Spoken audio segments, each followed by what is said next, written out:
ఓం శ్రీ సాయిరామ్. భగవాన్ శ్రీ సత్యసాయి బాబా వారి దివ్య అనుగ్రహ ఆశీస్సులతో ఈరోజు గిద్దలూరులోని శ్రీ సత్యసాయి ప్రేమసుధా మందిరం నందు 24వ వార్షికోత్సవాన్ని అత్యంత ఘనంగా నిర్వహించారు.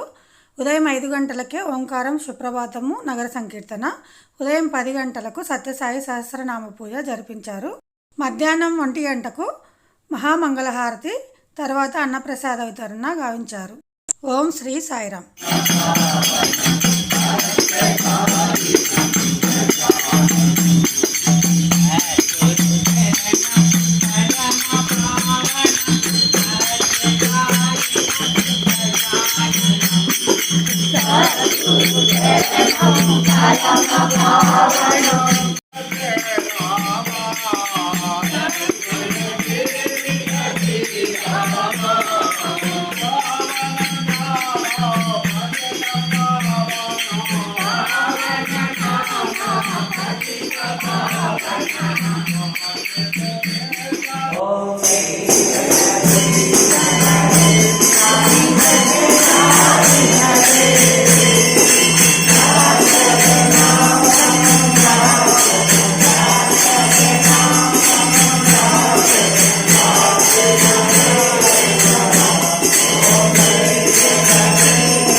दयास्मान्विश्वतस्त्वमयक्ष्मया परिपूजा नमस्ते अश्वायुधायानातताय दृष्णवे उभाभ्यां कृते नमो बाहुभ्यां तव दन्वने परिते दन्वनो वेदिरस्मान् भुनक्तु विश्वतः अतोरे सुरिस्तवारे अस्मन्निदेहितं नमस्ते अस्तु भगवन् विश्वेशाय महादेवाय त्रयम्बकाय त्रिपुरान्तकाय त्रिकाग्निकालाय कालाग्निरुद्राय नीलकण्ठाय मृत्युञ्जयाय सर्वेश्वराय सदाशिवाय महादेवाय नमः।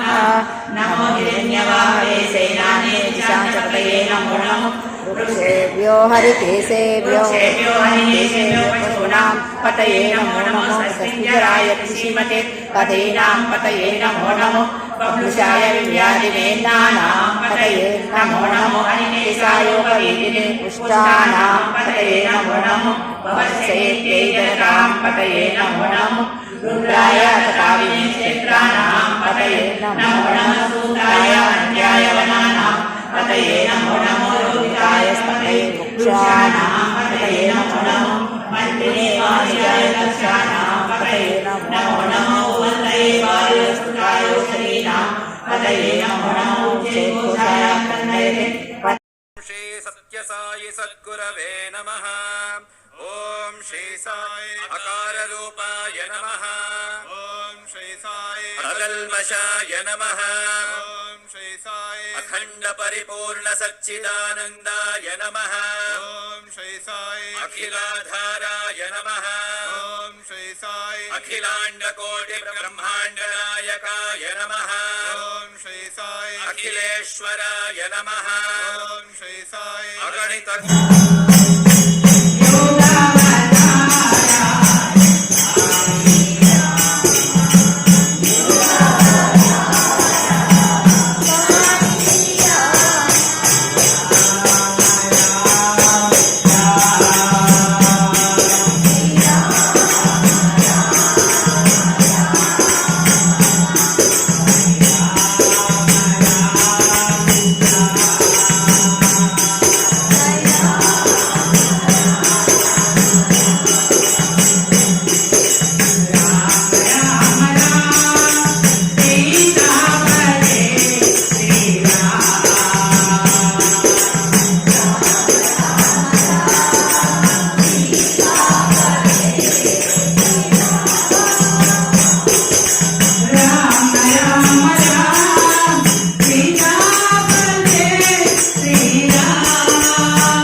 భగవంతుడు ఇచ్చిన అవకాశాన్ని సద్వినియోగం చేసుకొని మనకు మనం శక్తివంచన లేకుండా ఈ సేవా కార్యక్రమంలో పాల్గొనవచ్చు. ఎందుకంటే ఇవన్నీ కూడా ఏ భగవంతుని కోసమో ఇంకొకరి కోసం కాదు, మనల్ని మనం ఉద్ధరించుకునే దానికోసమే ఈ కార్యక్రమాలు. కాబట్టి మీ అవకాశం ఉన్న వాళ్ళందరూ కూడా ఇక్కడికి వచ్చిన ప్రోగ్రాం వచ్చినప్పుడు ఉండడమే కాకుండా నెలకు కనీసం ఒక్కసారైనా మందిరానికి వచ్చి ఆ భజన కార్యక్రమంలో పాల్గొని భగవంతుని కృపకు పాత్రలు కావాలి. నిజంగా చెప్పాలంటే ఇక్కడికి రండి, వచ్చిన తర్వాత మీ యొక్క ధర్మమైన కోరికలన్నీ ఏమైనా కోరండి, భగవంతుడు తప్పనిసరిగా నేను నెరవేరుస్తానని చెప్పేసి మరి స్వామివారు మనకు వాగ్దానం చేయడం జరిగింది. ఇదివరకు పుట్టపర్తిలో నివాసం ఉండేవారు స్వామివారు. ఇప్పుడు ప్రతి మనిషి యొక్క హృదయాంతరాంగాల్లో మరి సుస్థిరంగా నిర్వహించుకొని మన హృదయాల్లో ఉన్నారు. కాబట్టి మనం ప్రార్థన చేసుకొని మన కోరికలను నిర్వహించండి, మరి తప్పనిసరిగా ఆ కోరికలను తీరుస్తారు. మరి భగవంతుడు స్వామివారు చెప్తా ఉంటాడు, అడగండి, అడిగిన తర్వాత తీర్చేంత వరకు కూడా వెనుకడు వేయకుండా మీరు అలసిపోకుండా మీ కోరికలు కోరండి. మీ కోరికలు తీర్చడానికి నేను సదా మరి సంసిద్ధమై ఉన్నాడు అని చెప్పేసి తెలియజేయడం జరిగింది. ఇంకోటి మీ అందరికీ కొందరు కొత్త వాళ్ళు ఉన్నారు తెలియజేయాలి. ఇక్కడికి సింహాసనం ఏర్పాటు చేశాం. మరి మిగతా ఎక్కడికల్లో కూడా సింహాసనం అని ఉండదు, స్వామివారి విగ్రహమే ఉంటుంది. పూజా కార్యక్రమం చేస్తాం, మనం వస్తాం. మరి ఈ సింహాసనం మొట్టమొదటి ఎందుకు పెట్టారంటే స్వామివారు మనం ఓంకారం మొట్టమొదటి ఓంకారం పెట్టినప్పుడు పుట్టపర్తిలో బయలుదేరి రెండవ ఓంకారానికి వచ్చి మూడవ ఓంకారంలో సింహాసనంలో ఆశీనులు అవుతాడు. వచ్చిన తర్వాత స్వామివారు నా భక్తులు ఎవరెవరు వచ్చారు ఏంటి అని చెప్పేసి చూస్తారంట. అందుకని సత్యసాయి సంస్థలో ఖచ్చితంగా టైం అంటే టైం ఉంటుంది. 10 గంటలకు ప్రోగ్రాం అంటే అందరూ 9:45కి రావాలి. 1 గంటకు ప్రోగ్రాం కంప్లీట్ అవుతుంది. ఒక 10 నిమిషాలు అటో ఇటో కంప్లీట్ అవుతుంది. కాబట్టి ఈ అవకాశాన్ని సద్వినియోగం చేసుకొని మీ పిల్లలందరినీ కూడా బాల వికాస్ సెంటర్కి వెళ్ళి పంపించి మీ పిల్లలు ఎవరైనా పంపించే వాళ్ళు ఉంటే వాళ్ళ మార్పును మీ ఇతరులకు ఫ్రెండ్స్ క్లాస్ అందరూ కూడా చెప్పి ఆ బాల వికాస్ సెంటర్కి పంపించి మంచి ఉత్తమ పౌరులుగా తీర్చిదిద్దే మహద్భాగ్యాన్ని భగవంతుడు కల్పించాడు. కాబట్టి ఈ అవకాశాన్ని సద్వినియోగం చేసుకోవాల్సిందిగా విజ్ఞప్తి చేస్తూ, అట్లాగే అందరికీ సాయిరాం. మరి ఈ నిర్మాణ కార్యక్రమం కానీ పైన అప్సైడ్ కానీ అంతా కూడా ఎవరికి వాళ్ళు చీటింగ్ ఆన్ డీటెయిల్స్ అనే కార్యక్రమం ఉంది. వాళ్ళ అవసరాలను తగ్గించుకొని వాళ్ళు మిగిల్చుకున్న డబ్బుతోనే ఈ కార్యక్రమాలన్నీ చేయడం జరుగుతుంది. కాబట్టి ఎవరికి వాళ్ళు శక్తానుసారం మరి ఇస్తేనే ఇట్లా కార్యక్రమాలు జరుగుతూ ఉంటాయి. కాబట్టి ఎవరికి ప్రత్యేకంగా అడగడం అనేది ఉండదు. మీకైనా ఏదైనా ఈ సేవా కార్యక్రమాలు పాల్గొనాలని మరి ఉద్దేశం కలిగితే తప్పనిసరిగా మీరు తెలియజేసి ఆ కార్యక్రమంలో సేవా కార్యక్రమంలో పాల్గొనే మహద్భాగ్యాన్ని పొందవలసిందిగా విజ్ఞప్తి చేస్తూ అందరికీ సాయిరాం. మరి ఈ కార్యక్రమంలో పాల్గొన్న భక్తులందరూ కూడా భగవంతుడు ఆయుర ఆరోగ్య ఐశ్వర్యంతో పాటు సకల శుభాలు కలిగేయాలని స్వామిని ప్రార్థిస్తున్నాం. మనం ఇక్కడ పూజల కార్యక్రమం పాల్గొన్న భక్తులందరికీ కూడా పైన అన్నప్రసాదాన్ని ఏర్పాటు చేయడం జరిగింది. అందరూ క్రమశిక్షణతో వెళ్ళి అన్నప్రసాదాన్ని స్వీకరించవలసిందిగా విజ్ఞప్తి. Swami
शिखाया मध्ये परमात्मा व्यवस्थितः सब्रह्म सशिव सकरिष्ठेन्द्र सोक्षरः परमस्वराट् ॐ योपां पुष्पं वेद पुष्पवान् प्रजावान् पशुमान् भवति चन्द्रमा वा अपां पुष्पं पुष्पवान् प्रजावान् पशुमान् भवति य एवं वेद योपाम् आयतनवान् भवति अग्निर्वा अपामायतनम् आयतनवान् भवति योऽग्नेरायतनं वेदायतनं वेद आयतनवान् भवति वायुरायतनं वेद आयतनवान् भवति असौ वै तपन्नपाम् आयतनम् आयतनवान् भवति यो मुष्यतपत आयतनं वेद आयतनवान् भवति आपो वै अमुष्यतपत आयतनम् आयतनवान् भवति य एवं वेद योपाम् आयतनं वेद आयतनवान् भवति चन्द्रमा वा अपाम् आयतनम् आयतनवान् भवति यच्चन्द्रमस आयतनं वेद आयतनवान् भवति आपो वै चन्द्रमस आयतनम् आयतनवान् भवति य एवं वेद योपाम् आयतनं वेद आयतनवान् भवति नक्षत्राणां वा अपाम् आयतनम् आयतनवान् भवति यो नक्षत्राणाम् आयतनं वेद आयतनवान् भवति साई बाबाय नमः गीतं श्रावयामि ओम श्री साई सत्य साई बाबाय नमः नृत्यं रचयामि ओम श्री साई सत्य साई बाबाय नमः दर्पणं रचयामि ओम श्री साई अश्वानारोहयामि ओम श्री साई सत्य साई बाबाय नमः गजानारोहयामि ओम श्री साई सत्य साई बाबाय नमः गजानारोहयामि ओम श्री साई बाबा पुनः पूजा समाप्तः अक्षिंతలు కొన్ని నమస్కారం చేసుకోండి